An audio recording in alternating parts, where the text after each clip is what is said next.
नमस्कार दोस्तों, CTA institute की तरफ से आपको इस वीडियो में हम पाइथन की ऑपरेटर्स की जानकारी देंगे। ऑपरेटर्स का प्रयोग किसी भी प्रकार के अर्थमेटिक या कंपैरिजन या इस प्रकार के अन्य ऑपरेशंस को परफॉर्म करने के लिए प्रयोग किया जाता है। अन्य लैंग्वेज की तरह इसमें भी बहुत सारे ऑपरेटर्स डिफाइन किए गए हैं। कुछ ऑपरेटर तो ऐसे हैं जो कि प्रीवियस लैंग्वेज की तरह हैं, लेकिन कुछ ऑपरेटर ऐसे हैं जो आपको नए ऑपरेटर इस वीडियो में मिलेंगे। तो किसी भी पाइथन प्रोग्राम को जब हम डिज़ाइन करते हैं तो ऑपरेटर की महत्वपूर्ण भूमिका होती है। ऑपरेटर के द्वारा ही हम किसी भी ऑपरेशन को परफॉर्म करते हैं। देखिए दोस्तों, ऑपरेटर में जैसे प्लस माइनस डिवीजन मल्टीप्लिकेशन है, ये सब ऑपरेटर कहे जाते हैं। जो वैल्यू होती है, जैसे ए है, ए इक्वल टू 3 है, तो 3 भी ऑपरेंड है, ए भी ऑपरेंड है, क्योंकि ए के अंदर जो है वैल्यू ही है। तो इस प्रकार से दोस्तों ए बी सी ये तीनों ही ऑपरेंड कहे जाएंगे या वैल्यू कही जाएगी। जो हमने यहाँ पे ऑपरेटर लगाया हुआ है, इक्वल टू प्लस माइनस, ये सब ऑपरेटर हैं। जो एक साथ लिखा हुआ है इसको बोलेंगे एक्सप्रेशन या सेंटेंस या स्टेटमेंट।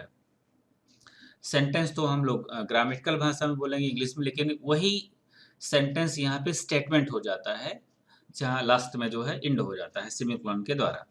तो यहाँ पे दोस्तों देखिए, ये ए बी सी और डी जो है ऑपरेंड है, क्योंकि इसके अंदर वैल्यू है। प्लस इक्वल टू माइनस, ये सब ऑपरेटर हैं। जो कॉम्बाइन करके लिखा गया एक्सप्रेशन उसको बोलते हैं स्टेटमेंट एक्सप्रेशन। देखिए दोस्तों, पाइथन में ऑपरेटर टोटल 7 प्रकार के बताए गए हैं। हर एक ऑपरेटर की अपनी अलग अलग फंक्शनैलिटी है। अर्थमेटिक ऑपरेटर है, कंपैरिजन ऑपरेटर है, logical, bitwise, compound assignment operator, membership operator है, नेट ऑपरेटर। यहाँ पे आपको थोड़ा सा जानकारी दे दें कि दोस्तों अर्थमेटिक ऑपरेटर में कुछ ऑपरेटर आपको एक दो ऑपरेटर नहीं मिलेंगे। बाकी लास्ट में जो मेंबरशिप ऑपरेटर है, जो आइडेंटिटी ऑपरेटर है, ये दोनों ऑपरेटर जो है सी सी प्लस जावा अन्य प्रकार की लैंग्वेज में नहीं है, ये पाइथन में नए आपको मिलेंगे। तो सबसे पहले आपको हम अर्थमेटिक ऑपरेटर की जानकारी देंगे दोस्तों। ये बाइनरी ऑपरेटर है। बाइनरी का मतलब होता है कि जो दो वैल्यू पे काम करे उसको बाइनरी ऑपरेटर कहते हैं। ये अर्थमेटिक ऑपरेशन परफॉर्म करता है। इसके अनेक टाइप हैं, आपको वो सारे टाइप हम आपको प्रैक्टिकल करके दिखाते हैं। देखिए दोस्तों, यहाँ पे हमने थोड़ा सा एग्जाम्पल भी दे दिया है और टू भी दे दिया है। ए की वैल्यू हमने 4 रखी है, बी की वैल्यू हमने 2 रखी है। तो प्लस करते हैं तो टोटल ये दोनों वैल्यू प्लस हो जाएगी, माइनस करते हैं तो दूसरे में माइनस हो जाएगा। ये सब बेसिक रूप से मैथमेटिकल ऑपरेटर हैं, हम लोगों ने बचपन में पढ़ा हुआ है। ये मल्टीप्लिकेशन है, गुणा हो जाएगा। ये डिवाइड का साइन है। ये दोस्तों यहाँ पे ध्यान देना है कि जो डिवाइड का ये साइन है, ये आपको जो आंसर देता है वो पॉइंट्स के साथ में देता है, अर्थात ये दशमलव की वैल्यू भी आपको देता है। और ये एक्सपोनेंशियल है, अर्थात आपको घातीय मान देता है। और ये मॉडुलस है, अर्थात हमको रिमाइंडर देता है। इन सभी ऑपरेटर्स का आपको हम प्रैक्टिकल करके दिखाते हैं। देखिए दोस्तों, जैसे अगर हमने यहाँ पे a इक्वल टू ले लिया है हमने 8 और b इक्वल टू हमने ले लिया है 3। अब हम दोनों को जोड़ रहे हैं। तो जोड़ कर के क्या किया, सी, एक मिनट, हाँ दोस्तों सर, हाँ दोस्तों, c इज इक्वल टू हमने किया a प्लस बी और हमने प्रिंट किया c को। तो ये है जो हमने प्रिंट किया, तो दोनों की वैल्यू प्लस हो गई है, 11 हो गया है। और हाँ दोस्तों, और यहीं पर अगर हम माइनस करते हैं तो दोनों की वैल्यू फिर एक दूसरे में माइनस हो जाएंगे। 8 से 3 घटेगा तो 5 आएगा। इसी में अगर हम मल्टीप्लाई करते हैं तो 8 तिरिक 24 हो जाएगा उत्तर।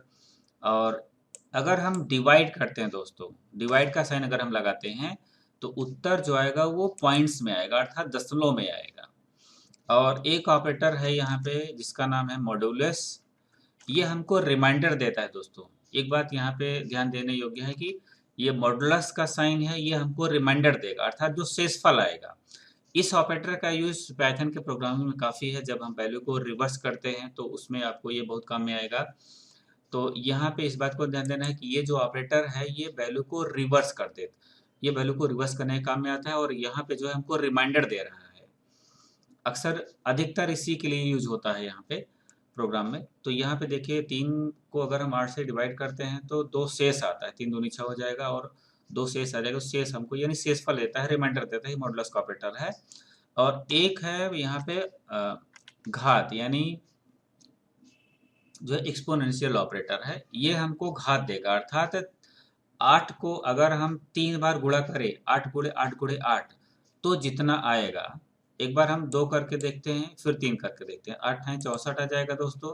अगर हम इसको 3 करते हैं तो 64 गुणे 8 हो जाएगा, तो थोड़ा संख्या ज़्यादा हो जाएगी, 512 हो जाएगा। तो इस प्रकार से दोस्तों यहाँ पे जो आपने देखा वो है कि हम इस सब ऑपरेटर को कैसे यूज़ करते हैं। इसी में आगे है दोस्तों फ्लोर इंटीजर। फ्लोर एक है असाइनमेंट। देखिए दोस्तों यहाँ पे जो फ्लोर या इंटीजर डिवीजन है, ये नॉर्मल डिवाइड का ऑपरेटर ही है, लेकिन ये वैल्यू को दशमलव में नहीं देगा, बस इतना अंतर है। तो इन दोनों को, उसको और इसको, दोनों को हम आपको साथ में प्रैक्टिकल करके दिखा देते हैं। ये असाइनमेंट ऑपरेटर दोस्तों इधर की वैल्यू को इधर यानी राइट साइड की वैल्यू को लेफ्ट साइड में स्टोर करता है। असाइनमेंट ऑपरेटर जैसे कि हम लोग a इक्वल टू 25 करते हैं तो 25 की वैल्यू उसमें स्टोर हो जाती है। देखिए दोस्तों यहाँ पे जो फ्लोर डिवीजन है, जो फ्लोर डिवीजन का ऑपरेटर है, अगर हम उसको लगाते हैं और नॉर्मल ऑपरेटर लगाते हैं, जैसे हमने यहाँ पे लिखा ये डिवीजन का ऑपरेटर है, और इसी को हमने अन्य प्रकार से यहाँ पे लिखा।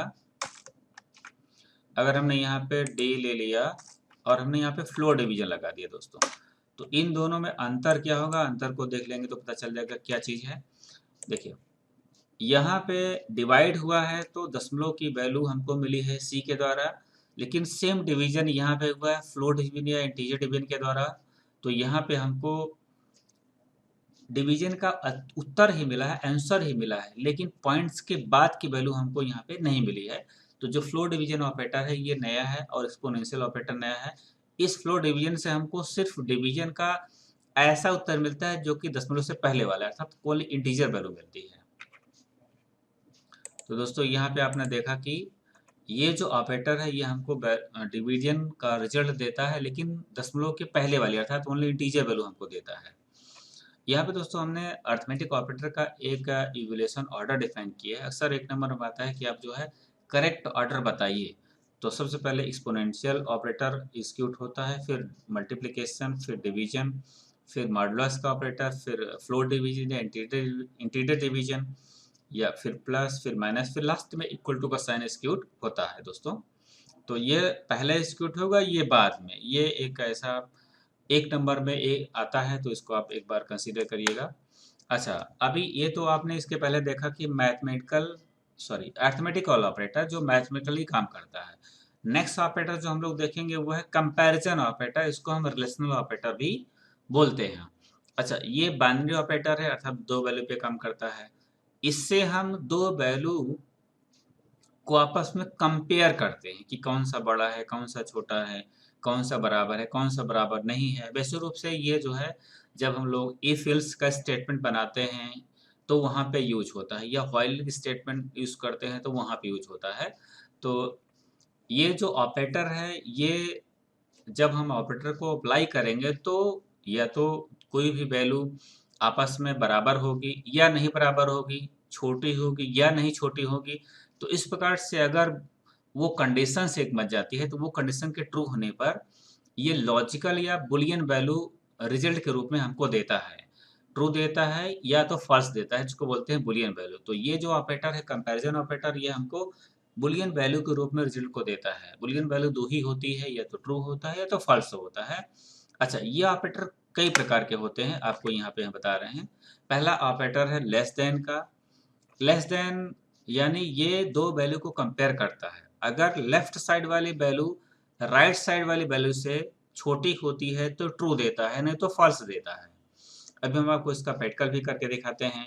ये ग्रेटर देन है, अर्थात लेफ्ट साइड वाली वैल्यू अगर बड़ी है राइट साइड वाली वैल्यू से तो ये ट्रू देगा, नहीं तो फॉल्स देगा। थर्ड ऑपरेटर है लेस देन और इक्वल टू, अर्थात लेफ्ट साइड वाली वैल्यू राइट साइड वाली वैल्यू से छोटी होगी या बराबर होगी, दोनों ही केस में ये ट्रू देगा।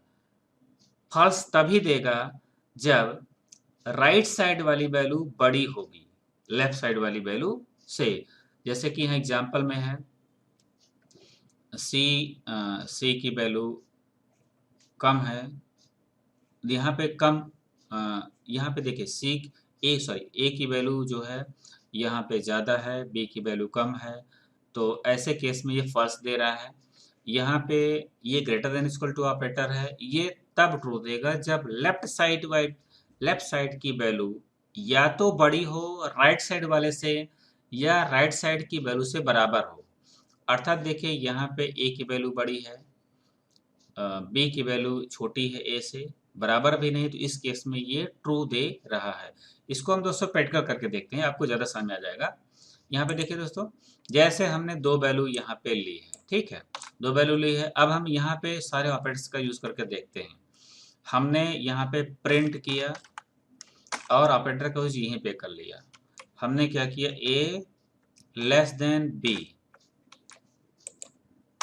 तो अब इसको हम प्रोसेस करते हैं, रन कराते हैं, तो यहाँ पे फॉल्स आएगा क्योंकि यहाँ पे जो है ए बड़ा है लेकिन ए छोटा नहीं। अगर हम इसको छोटा कर देते हैं ऐसे केस में आएगा ये ट्रू, क्योंकि ये ऑपरेटर जो है लेस देन का ऑपरेटर है। देखिए जहाँ जिस ओर इसका मुंह है उधर बड़ी वैल्यू आने पर ये ट्रू देगा, जिस ओर इसका मुंह नहीं है उधर छोटे वैल्यू आने पर ट्रू देगा। इसको हम ऐसा समझ सकते हैं। तो देखिए ए छोटा है बी से, सही है, इसलिए ट्रू दे रहा है। अगर यहीं पर ए छोटा ना कर बड़ा कर दे तो ये फॉल्स दे देगा। ऐसे ही ग्रेटर देन का ऑपरेटर है, अगर ए की वैल्यू बड़ी है बी से तो ट्रू देगा। अगर ए की वैल्यू हम छोटी कर दें तो मुंह देखिए इसका इधर है, ऐसे केस में ए को बड़ा मानेगा तो ट्रू देगा, लेकिन यहाँ पे ए छोटी वैल्यू है तो ये फॉल्स देगा। ऐसे ही नेक्स्ट ऑपरेटर है less than equal to operator, left side वाली वैल्यू बड़ी हो या बराबर हो तो भी। देखिए दोस्तों यहाँ पे जो है लेफ्ट साइड वाली वैल्यू छोटी है तो ऐसे में ट्रू देगा। अगर हम बराबर भी कर देते हैं तो भी ये ट्रू देगा। तो यानी बराबर हो या लेफ्ट साइड वाली वैल्यू छोटी हो, दोनों केस में ट्रू देगा। अगर हम ग्रेटर देन का यूज करते हैं तो ग्रेटर देन में क्या है कि लेफ्ट साइड वाली वैल्यू बड़ी होनी चाहिए राइट साइड वाली वैल्यू से। अब यहाँ पे देखिए दोनों बराबर है, अर्थात बड़ी नहीं है वैल्यू तो बराबर भी आंकेगा, बराबर की होने पर भी ट्रू देगा और बड़ी है तो भी ट्रू देगा। यहाँ पे देखिए 13 है की वैल्यू, तो फर्स्ट वैल्यू बड़ी है तो भी ट्रू दे रहा है और बराबर है तो भी ट्रू दे रहा है। अगर ए की वैल्यू हम छोटी करते हैं ऐसे केस में ये फॉल्स देगा, क्योंकि न तो बराबर है न तो बड़ी है। तो दोस्तों यहाँ पे हमने इस ऑपरेटर को देखा। अब यहाँ पे हम नेक्स्ट ऑपरेटर को देखते हैं, इक्वल टू या इक्वलिटी ऑपरेटर कहा जाता है। दूसरा है नॉट इक्वल टू। देखिए दोस्तों ये जो इक्वल टू का ऑपरेटर है दो वैल्यू को आपस में कंपेयर करता है। अगर दोनों वैल्यू आपस में बराबर हैं तो ट्रू देगा, नहीं बराबर है तो फॉल्स देगा। नेक्स्ट ऑपरेटर है not equal to. Not equal to का मतलब है कि बराबर होने पर फॉल्स देगा, ना बराबर होने पे ट्रू देगा। जस्ट ये इक्वल टू ऑपरेटर का अपोजिट काम करता है। हाँ, तो यहाँ पे देखिए दोस्तों, जैसे ए और बी दोनों बराबर नहीं है तो ये फॉल्स देगा। अगर हम दोनों को बराबर करते हैं तो ये ऐसे केस में ट्रू देगा। ये हो गया इक्वल टू ऑपरेटर। अगर हम नॉट इक्वल टू का यूज करते हैं तो बराबर होने पे फॉल्स देगा दोस्तों, और बराबर ना होने पर, अभी बराबर नहीं हो तो ये ट्रू देगा। तो ऐसे केस में ये इक्वल टू ऑपरेटर का अपोजिट काम करता है। तो ये हो गया दोस्तों। अच्छा, यहाँ पे एक बात आपको बता दें कि जो यूनरी ऑपरेटर होता है एक वैल्यू पे काम करता है इसलिए उसको यूनरी ऑपरेटर बोलते हैं। बाइनरी ऑपरेटर दो वैल्यू पे काम करता है इसको बाइनरी ऑपरेटर बोलते हैं। आगे हम आपको सारे ऑपरेटर का एक लिस्ट देंगे नेक्स्ट वीडियो में। अभी पूरे ऑपरेटर पढ़ाने के बाद कि कितने ऑपरेटर बाइनरी हैं, कितने ऑपरेटर यूनरी हैं। 1 नंबर में क्वेश्चन अक्सर पूछता है। तो दोस्तों इस वीडियो में आपने देखा कि ऑपरेटर क्या होते हैं, कैसे यूज होते हैं। हम इस वीडियो में सिर्फ 2 ऑपरेटर बताए हैं, जिसका नाम है अरिथमेटिक ऑपरेटर और comparison operator, relation operator. Next video में आपको हम बताएंगे लॉजिकल ऑपरेटर और बिटवाइज ऑपरेटर दोस्तों। ठीक है, थैंक यू दोस्तों, नमस्कार।